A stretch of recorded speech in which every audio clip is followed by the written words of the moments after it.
इस कार्यक्रम के पुण्यार्जक हैं माताजी श्रीमती कमल प्रभा जैन, श्री अमिश कुमार, श्रीमती रीनू जैन, आगम एवं निवेक जैन, वापी, गुजरात।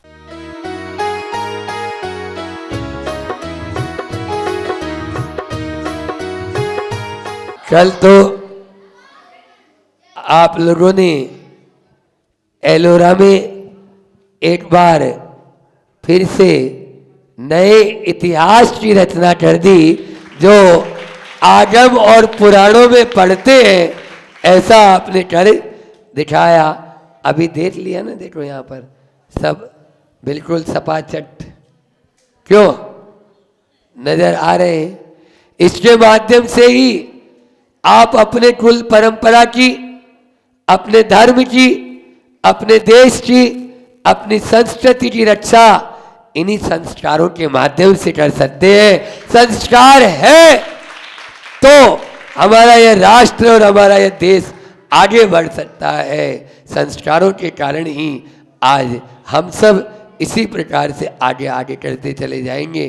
ध्यान रखना, कार हो या न हो, सुन रहे हो, अभिभावक भावुक जल्दी हो जाते हैं वो, तो भावुक न हो। आप अपने बेटों को, पोतों को कार दो या ना दो, संस्कार जरूर देना। संस्कार होना जरूरी है, लेकिन ऐसा भी नहीं कि होता है ना, जैसे सिर को यदि टटलू कर दें तो मूड मुड़ाए तीन गुण, सिर की मिट गई खाज और खाने को लड्डू मिले और लोग कहे आओ महाराज, आओ महाराज। ऐसा नहीं, समझ में आ रहा है कि मूड तो मुड़ा लिया, लेकिन इस मूड के मुंडन के साथ में ही मन मुंडन भी होना चाहिए। जब तक मन का मुंडन नहीं होगा तब तक मूड का मुंडन कितना भी करा ले, कुछ भी होने वाला है क्या? नहीं होने वाला है।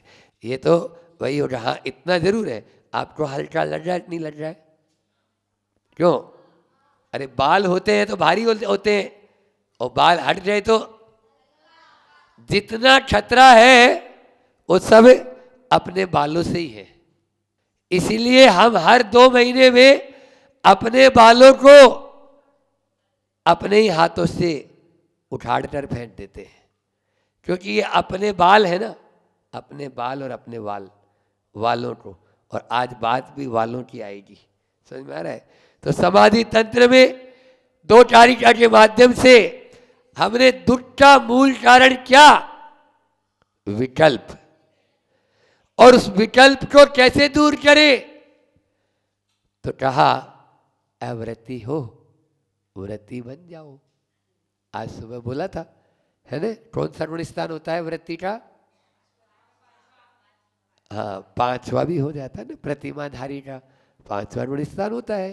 तो अव्रती से व्रती बनना ही विकल्पों से बचना है। विकल्प यदि दूर करना चाहते हो, लेकिन ये व्रत और अव्रत ही मात्र जो है, इनका ही विकल्प नहीं, और भी कोई विकल्प है क्या? हाँ है, तो बता दो, बता देते हैं। आप पूछ रहे हैं तो आगे कौन सा विकल्प बता रहे हैं, वही बता रहे हैं। इन व्रत और अव्रत से ऊपर उठकर आप जीना चाहते हो तो इन विकल्पों को भी अपन छोड़ने की कोशिश करें। कारिका नंबर 87 में यहाँ आचार्य पूज्यपाद स्वामी बता रहे हैं, लिंगम देहाश्रितम दृष्टम देह एवात्मनो भवे न मुच्यन्ते भवा तस्मत् ते ये लिंगकता ग्रह। आग्रह जो रखते हैं वो आग्रह वाला तो डूबेगा ही। यहाँ पर भी आग्रह की बात आ रही है कि लिंगम, लिंग ये जो शरीर है लिंग है, देहाश्रितम शरीर के आश्रित, दृष्टम देखा गया है। लिंग जो है वो शरीर के आश्रित होता है। वैसे भी आप लोग स्त्रीलिंग, पुल्लिंग, नपुंसकलिंग बोलते नहीं बोलते हो व्यवहार में? ये किसके आश्रित है? आपने कैसे जाना कि ये पुल्लिंग है और ये स्त्रीलिंग है? तो लिंग देह के आश्रित, शरीर की बनावट, शरीर की संरचना, इसके माध्यम से समझ जाते हैं कि ये स्त्री या पुरुष या नपुंसक है, वह लिंग शरीर के आश्रित देखा गया है और शरीर ही एव लगा दिया। आत्मनः भव है, आत्मा का संसार है। यदि शरीर की ओर दृष्टि रखेंगे तो वो आत्मा के लिए क्या होगा, अच्छा होगा या बुरा? बोलो नेहा, बुरा ही होगा, क्योंकि आत्मा अलग है और ध्यान में अपन रोज कर रहे हैं, यही तो सीखे, आत्मा अलग शरीर अलग। तो जब शरीर अलग है तो उसको हम आत्मा के साथ में कैसे जोड़ देंगे? और यदि जोड़ेंगे तो वह आत्मा का संसार का कारण हो जाएगा। इसीलिए ये जो लोग लिंग तथा आग्रह है, लिंग धारण से ही मोक्ष है ऐसा आग्रह करते हैं, ते वे लोग भवात संसार से न मुच्यन्ते, नहीं छूटते हैं। संसार से वे कभी भी छूट नहीं पाते हैं। जो केवल इस लिंग को संसार, अपन इस लिंग में ही उलझे रहेंगे तो कभी मुक्ति को प्राप्त करेंगे नहीं करेंगे। अच्छा ये बताओ, दूध तपाना है तो कैसे तपाएंगे? अरे भगोनी होगी, ये भगोनी है और अंदर दूध है, दूध है ना, आत्मा क्या है? दूध, और ये क्या है? तपेली। अब आत्मा की तरफ तो आपकी दृष्टि है नहीं और चढ़ा दिया आपने गैस चूल्हे के ऊपर, अब क्या होगा? खाली बर्तन को तपाना कैसा रहेगा? अच्छा रहेगा? नहीं महाराज, आग लग जाएगी थोड़ी देर बाद में ही वो गर्म होके। तो आप लोग खाली बर्तन को तो नहीं तपाते हो, फिर इस देह के ऊपर ही इतना आश्रित क्यों हो जाते हो? इस लिंग के ऊपर इतना आश्रित क्यों हो जाते हैं?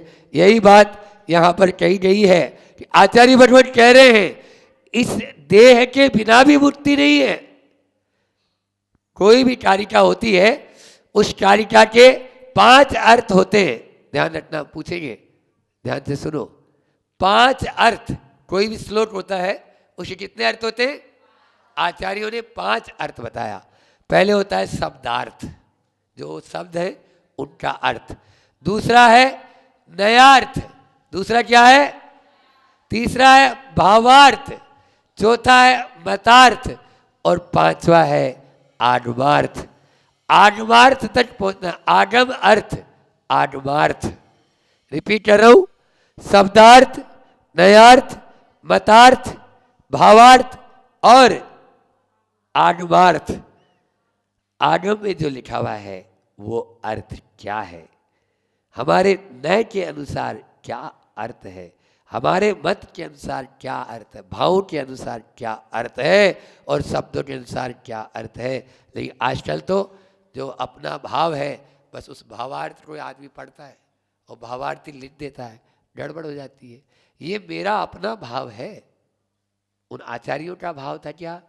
तो फिर उसका अर्थ हमको वैसे ही लगाना है। जिस प्रकार से एक कागज होता है, ये कागज की कोई कीमत है क्या? बोलो, कोई कीमत नहीं। और अभी इसी के ऊपर RBI उसकी मोहर लग जाए और यहाँ 1000 यहाँ 1000 छाप दे और फिर यही कागज रहे तो फिर तो महाराज, हाँ, गांधी जी नजर आते हैं फिर तो रात में भी, तो वो छप जाते हैं। जिस प्रकार से मोहर लगने पर एक कागज जो कोई काम का नहीं था वो मुद्रा बन जाता है, उसी प्रकार से ये लिंग जो संसार का कारण है, यदि यही जिनेंद्र भगवान की मोहर लग जाए तो यही मुक्ति का कारण बन जाता है, मोक्ष का कारण बन जाता है। लेकिन कब? जब ये, अच्छा ये चूर्ण नोट काम का होता है, ये चूर्ण जो नोट चूर्ण होता है दीपक, वो काम का होता है क्या? कोई काम का नहीं। नकली नोट में पकड़ में हो रहा जाता है आदमी, समझ में आ रहा है? अब मुद्रा तो आ गई लेकिन वैसा कार्य नहीं, तो गड़बड़ हो जाएगा। यह जिन मुद्रा जो है, इस जिन मुद्रा से ही मोक्ष, नग्गो ही मोक्ष मग्गो और नग्गो नहीं मोक्ष मग्गो। ये नग्न दिगंबर मुद्रा मोक्ष मार्ग है, इसके बिना मोक्ष का मार्ग नहीं। लेकिन ये नग्न दिगंबर मुद्रा ही मोक्ष का मार्ग नहीं है। नंगे तो पशु पक्षी भी घूम रहे, वो तो कपड़े ही नहीं पहनते जब से जन्म लिए तब से ही। और भी यदि मान लीजिए जैसे बीज बोते हो बच्चों, बीज बोते हैं और बीज यदि उर्वरा भूमि में बोएंगे तो क्या होगा? अंकुरित होगा। और पत्थर पर बोएंगे तो बोलो ना, नहीं होगा। इसी प्रकार से अकेले कपड़े उतार दिए उससे काम चलने वाला नहीं है। अज्ञानी है जो ये तीर्थेश जैसी मुद्रा प्राप्त करके भी भिखारी बने हुए हैं, भिखारियों का काम कर रहे हैं, तो वह अज्ञानी कहलाएगा। उसकी अज्ञता है, यह अज्ञता दूर होना हमारी जरूरी है। बाह्य वेश धारण करके ही मुक्ति की प्राप्ति होती है, लेकिन अकेले बाह्य वेश से भी मुक्ति नहीं।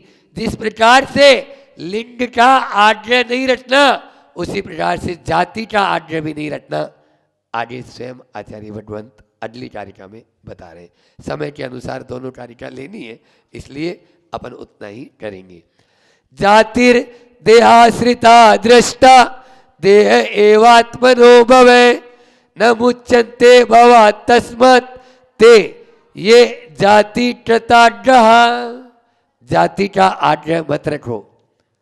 मैं ब्राह्मण, मैं क्षत्रिय, मैं वैश्य, मैं फलाना, ये क्या है? ये जाति का आग्रह है। और इस जाति के आग्रह से आत्मा का कल्याण होने वाला है क्या? नहीं होने वाला। फिर तो महाराज जी अच्छा बता दिए, यही तो हम चाहते थे, हिंदू मुस्लिम सिख ईसाई और एक ही घर में हो जाए, भाई भाई सब बढ़िया हो जाएगा। एक ही घर में आ जाएगी, मुस्लिम की भी आ जाएगी और जाति को। आपने तो बोल दिया, आज तो महाराज बहुत ही अच्छी कारिका आपने बता दी है। यही हम इतने दिन से चाह रहे थे। ध्यान रखना, ये उपदेश नहीं है। उपदेश ये है कि जाति में ही नहीं उलझना है। यहाँ पर जो निश्चय नय के अंदर जो मुनि महाराज जी बैठे हैं, जब हम अपनी आत्मा में डूबना चाहते हैं तो उस जाति का आग्रह नहीं रखना है। लेकिन व्यवहार भी कुछ चीज होती है। मैंने बताया था व्यवहार और निश्चय, व्यवहार और निश्चय ये दोनों साथ साथ चलते हैं, दोनों, ऐसा नहीं है। और जब निश्चय की भूमिका में पहुंच जाए तो व्यवहार अपना आप छूट जाता है, छोड़ना नहीं पड़ता है। यहां पर भी यही है कि जाति देह के आश्रित दृष्टा देखी जाती है और देह एवात्मनो भवे, और जो देह है वह आत्मा का संसार का कारण हो जाता है। न मुच्यन्ते भवात् तस्मात्, इसलिए वह जो इस जाति के चक्कर में ही पड़ा रहता है वह कभी भी इस संसार को छोड़ पाएगा? बोलो, नहीं छोड़ पाएगा, क्योंकि वो ऊपर ऊपर उलझा हुआ है। ध्यान रखना, धर्म आत्माश्रित है और जाति देहाश्रित। क्या बोला मैंने? धर्म आत्माश्रित और जाति।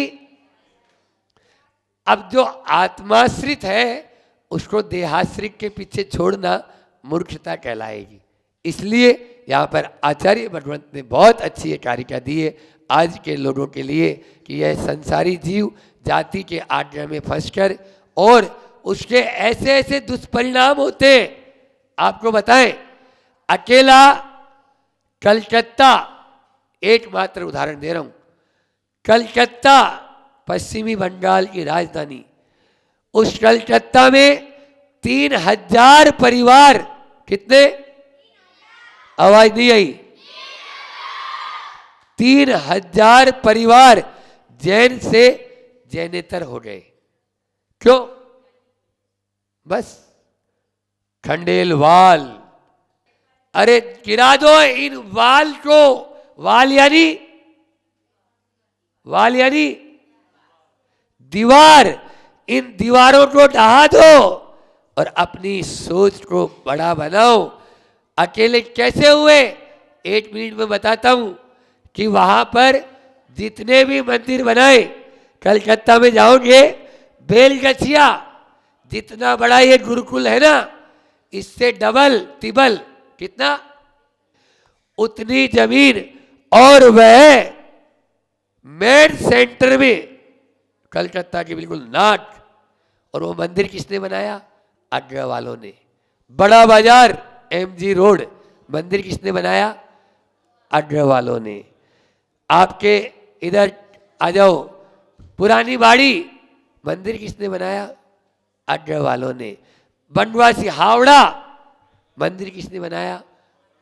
आगरा वालों ने। लेकिन आज अपनी प्रभुता के चक्कर में जातिवाद लेके आ गए।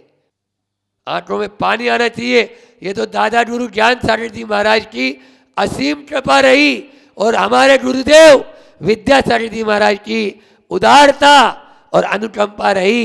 नहीं, उनको ठुकराओ मत, उनको गले लगाओ और पुनः मुख्य धारा में लेकर आओ, ताकि वो भी जैन बनकर और पुनः अपनी आत्मा का कल्याण कर सके। हम अपने कमरे में नमोकार मंत्र की पर्चियां रखते थे और जो जैन है, सराव जी हैं, उनको नमोकार मंत्र 1-2 बार मैं बुलवाता था। ऐसे मनावर वाले अपने आप लोगों जैसे सब बेटा बहू सासू ननद सब आते थे, एक बार बुलवा के उनको देते थे कि ले जाओ और ये माला इसके साथ में जपना है आपको, और अब आप जैन हो, ये आपको और मिथ्यात्व का त्याग करना है, ये सब चीज़ें। लेकिन न जाने कहाँ 3000 परिवार, लगभग एक चातुर्मास 2013 का चातुर्मास हुआ और उस चातुर्मास में ये सबसे बड़ी उपलब्धि रही। 400 परिवार वापस जैनेतर से जैन बनकर मुख्य धारा में जुड़ गए, जिन्होंने होली पर सिद्ध चक्र विधान बहुत बड़े ठाट बाट से पहले बार दिगंबर बनकर पूजा की। ये होता है, तभी जाकर होते हैं। जाति के आग्रह में हमने धर्म को गौण कर दिया। धर्म को गौण मत करो। आत्मा हमारी धर्म है और देह हमारी जाति है। उस देह को देख देख कर ही हम सारी बातें बुला देते हैं। लेकिन क्या करें, जहाँ पर ईगो आता है ना, ईगो, वहाँ पर सब कुछ, और फिर खंडेलवाल हो तो कहना ही क्या। वो तो बिल्कुल उसके तो नाक के अड़ी पे ही बैठा रहता है, चाहे वो हम कोई भी हो। तो वो इस प्रकार से यहाँ पर इस जो है ईगो को गो तो करना होगा, क्योंकि स्वयं को उच्च और बाकी सबको तुच्छ, स्वयं को बड़ा बाकी सबको छोटा, स्वयं को ऊंचा और बाकी सबको नीचा, स्वयं को उत्कृष्ट और बाकी सबको निकृष्ट। ऐसा यदि मानेंगे तो 3 काल में केवल ये जाति के चक्कर में होता है। और हमने तो देखा या सुना है कि कुछ ऐसे होते हैं, चाहे वो कैसे ही मान लो कि ऐसे घर में यदि विवाह आदि भी हो गए तो सारे के सारे कुंड में से ही आहार दान आदि भी नहीं लेना, तो ऐसे में उनको ठुकरा देंगे तो क्या होगा। ये शैव वैष्णव तथा बहुजातियाँ हैं, सारी यहाँ जड़ तनाश्रित पंक्तियाँ हैं, जो मूल जाति मद है रखता सदैव, कैसे उसे शिव मिले ऐ वीर देव। तो आज की पूरी चर्चा का सार क्या है बोलो। एक तो शरीर यानी लिंग यानी शरीर, शरीर के ऊपर हमारी दृष्टि नहीं, आत्मा पर दृष्टि होना है। और दूसरा जाति पर दृष्टि नहीं, आत्मा पर दृष्टि होना है। बस आत्मा को जानो, आत्मा को पहचानो, आत्मा को ध्याओ और आत्मा को पाओ। यदि उसको पाना है तो उसी का ही ध्यान करना है, बस उसी को पाए। ऐसी भावना के साथ में अहिंसा परमो धर्म की आचार्य गुरुवर विद्यासागर जी महामुनि।